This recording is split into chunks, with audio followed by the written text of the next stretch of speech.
See on Sirli, tudeng nagu sina. Ta otsib loengutele ja seminaridele vaheldust ning soovib lisada oma üliõpilasaastatele rahvusvahelise kogemuse. Seepärast kasutab Sirli võimalust ja läheb IESEC-iga välismaale tööle. Protsess ei ole keeruline. Kõigepealt tuleb sul enda soovist IESEC-ile teada anda ja täita ära lühike avaldus meie kodulehel iesec.ee. Selleks, et sulle sobilik pakkumine leida, kutsume sind intervjuule. Võta kindlasti kaasa oma CV, et sinu senisest kogemusest ja huvidest kõige paremini aru saaksime. Papistada pole vaja, intervjuu viib läbi tudengist IESEC-i liige. Igal aastal käib meiega välismaal ligi 20 000 inimest.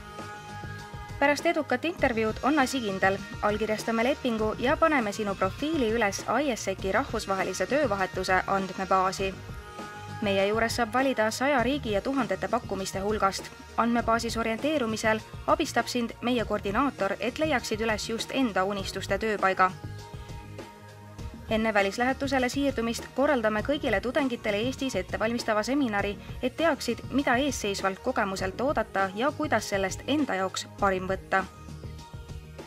Nüüd on vaja vaid broneerida pilet, oma 7 asja kotti pista ja sind välismaal ootavatele seiklustele vastu minna.